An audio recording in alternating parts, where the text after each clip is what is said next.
అన్ని అట్లనే లెక్కగట్టి జాగ ఎట్లుంది ఎట్లా ప్లాన్ గీయాలని సర్వే కోసం వచ్చిన రైల్వే ఉద్యోగులలో ఒక ఆయన నుండి పొలం నడిమిట్లున్న ఈ చెట్టును చూసి షాక్ అయిందట.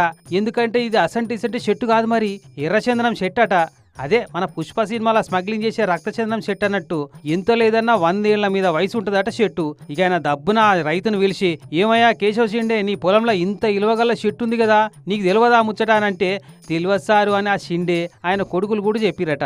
ఇక తెలిసినాక ఊకుంటారా, ఆయనతో ఈ ముచ్చట రైల్వే అధికారులకు లెటర్ రాసిరట. సారు, మీరు మా పొలంలో ఉన్న మామిడి చెట్లకు యాప చెట్లకు పాయవలు కట్టించురు బాగానే ఉంది, కానీ పొలంలో ఉన్న ఈ ఎర్రచందనం చెట్టుకు పైసలు కట్టియాలి కదా అని. అయితే రైల్వే అధికారులు రెస్పాండ్ కాలేదట.